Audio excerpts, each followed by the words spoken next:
සුබ දවසක් ඔයාලා හැමෝටම ඔයාලව ආදරෙන් පිළිගන්නවා ක්‍රිෂාන්ති පෙරේරා YouTube channel එකට.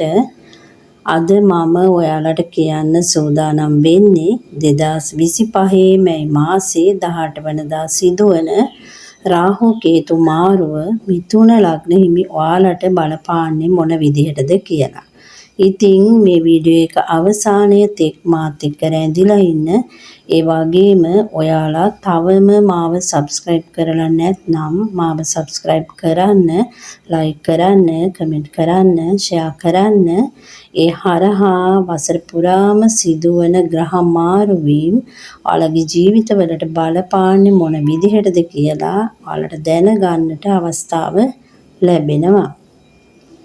මාර්තු 29 වෙනිදා ශනි මාරුව සිදු වුණා.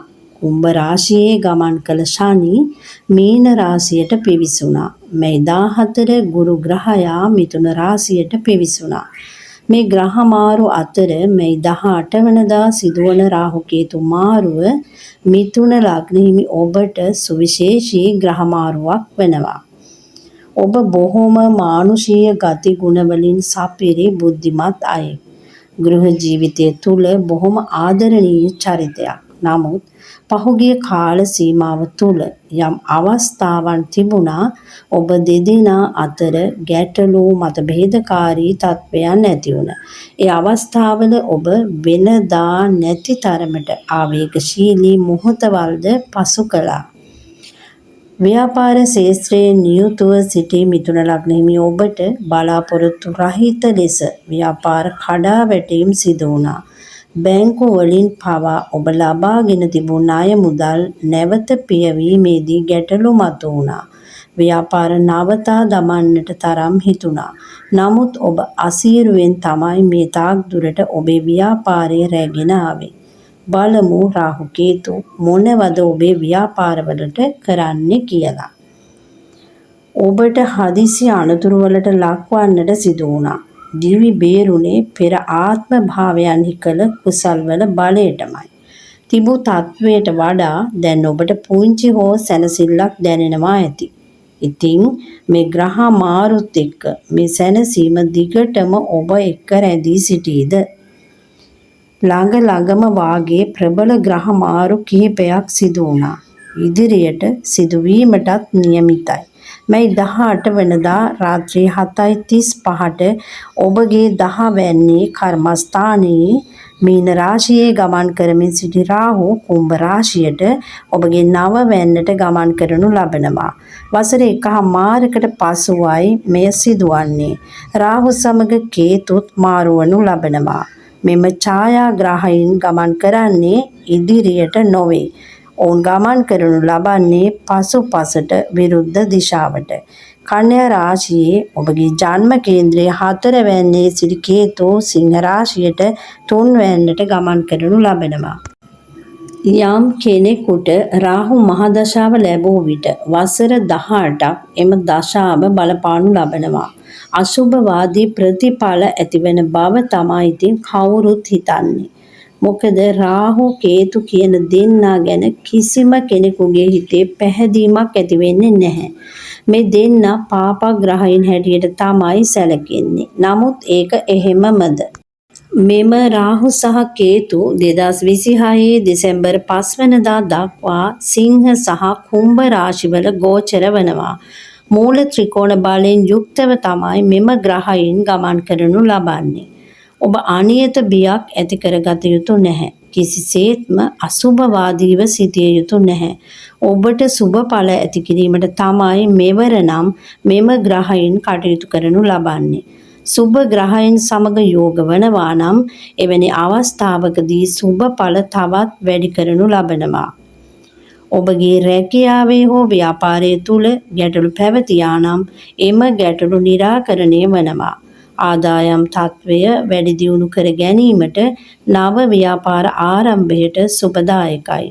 රැකියාවේ උසස් වීම මෙන්ම නව රැකියා ලාභ හිමිවන කාලයක් බැව් කීමට පුළුවන්. නොයෙකුත් දේ සම්බන්ධයෙන් හේතුවක් ඇතුව හෝ නැතුව ඔබගේ සිත තුළ පැවති කලකිරීම පහව යනවා. අලස ගති නැති වී නව උද්‍යෝගයකින් පිබිදීමකින් සතුටකින් ඔබගේ වැඩ කටයුතු කර ගැනීමට සුදුසු වාතාවරණයක් නිර්මාණය වනවා. ඔබ බොහෝ අවස්ථාවල හදිසි තීරණ ගැනීමට පෙළඹෙන ගතියක් දක්නට ලැබෙනවා. මෙය ඔබට අවාසිදායක වෙන්නට පුළුවන්. එම නිසා කිසිදු කරුණක් සම්බන්ධයෙන් සොයා නොබලා හදිසි තීරණවලට එළඹෙන්නට එපා. ඒ විට ඔබට ඇතිවිය හැකි බොහෝ ගැටලු වළක්වා ගැනීමට පුළුවන්. ඔබ පිනට දහමට බොහෝ ලැබිවන කාලයක්. පසුගිය කාලයට වඩා නිතරම පින්දහම් කටයුතු වල යෙදෙන්නට, දාන මාන ආදී පුණ්‍ය කර්ම සිදු කරන්නට ඔබට සිත් පහළ වෙනවා. මෙය ඔබ සසරේ සිදු කළ කුසල කර්මයන් පෙර පින් මතුවන කාලයක් බව මනාවට පිළිබිඹු වෙනවා. පසුගිය කාලය තුල ඔබගේ ඥාතීන් සමග නිතර ගැටුම් ඇතිවන ස්වභාවයක්, සතුරු කරදර ඇඟට දැනෙන ලෙස මතුවන ස්වභාවයක් තිබෙන්නට ඇති. නිවාස, ඉඩකඩම්, යාන වාහන විකුණා ගන්නට නොහැකිව පසුතැවීමෙන් සිටින්නට ඇති. නඩුහබ නීතිමය ගැටලු මතුවන්නට ඇති. මෙම දේවල් වලින් ඔබට නිදහස ලැබෙන, මනස පිරිසිදුව තබාගෙන කටයුතු කිරීමට හැකි කාල සීමාවක් මෙම ග්‍රහ මාරුවෙන් පසු ඔබට උදා වෙනවා. කෘෂි කර්මාන්තයේ සම්බන්ධ කටයුතු වල යෙදෙන අයට මෙන්ම විශේෂයෙන් ලේඛන කටයුතු, පොත්පත්, ලිපි ද්‍රව්‍ය සම්බන්ධ ව්‍යාපාරවල යෙදෙන අයට සුබදායකයි. නව අදහස් ඇතිවන, නව මුහුණුවරකින් ව්‍යාපාර කටයුතු පරිවර්තනයට ලක් කිරීමට හැකි කාල පරාසයක්. මෙතෙක් කල ඔබ කල් දමා තිබූ වැඩ නැවත ආරම්භ කිරීමට මෙම කාලය, මෙම ග්‍රහ මාරුව යහපත් වෙනවා. ඔබ ගොඩ නගමින් තිබූ නිවසේ වැඩ කටයුතු අතරමඟ නතර කරලා නම් තිබුණි. නව ව්‍යාපාරයක් ආරම්භ කිරීමට සූදානම් වුවත් ඒ සඳහා මතු වූ මූල්‍යමය ගැටලු සහ බාධාවන් නිසා එම අදහසට විරාමයක් තබලා නම් තිබුණි. මේ තමයි නැවත ආරම්භයට හොඳම අවස්ථාව. හැමදේම අංග සම්පූර්ණ වෙනකල් ඉන්නට අවශ්‍ය නැහැ.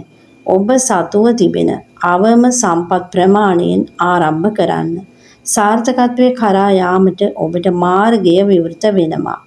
ආලෝකයට යාම හෝ අඳුරට යාම රැඳී ඇත්තේ සපුරාම ඔබ තුලමයි. ඔබ විදේශගත වන්නට බලාපොරොත්තුවෙන් සිටිනවා නම් එම බලාපොරොත්තුව මුදුන්පත් කර ගැනීමට ඔබට හැකියාව ලැබෙනවා. රැකියාව සඳහා, අධ්‍යාපනය සඳහා මෙන්ම සංචාර සඳහාද විදේශගත වන්නට රාහුගේ මාරුව ඔබට ඉඩකඩ සලසා දෙනවා. විදේශගතව සිටින අයගෙන් උදව් උපකාරද හිමිවන බව පැහැදිලියි. කේතු කියන්නේ ඕනම දෙයක් හකුළුවා තබන ග්‍රහයා ලෙස තමයි ජ්‍යොතිෂයේ හැඳින්වෙන්නේ. මෙම කේතු පැමිණෙන්නේ ඔබගේ වික්‍රම ස්ථානයට, තුන්වැන්නට. ත්‍රිකෝණ බලයෙන් යුක්තව ගමන් කිරීම ඔබට ඇති කරන්නේ ඉතාමත් සුබදායී තත්ත්වයක්. විවාහ ජීවිතය තුළ මොනයම් හෝ ගැටලුකාරී තත්ත්වයක් පැවතියා නම් එම ගැටලු අවම වී යනවා. මෙන්ම විවාහ අපේක්ෂාවෙන් සිටින මිථුන ලග්න හිමියන්ගේ එම බලාපොරොත්තුව ඉටු කර ගැනීමට හැකියාව ඇති කරනු ලබනවා. ධනය ලැබීමට මෙන්ම කීර්ති ප්‍රශංසා ලැබීමටද ඔබ වාසනාවන්ත වෙනවා.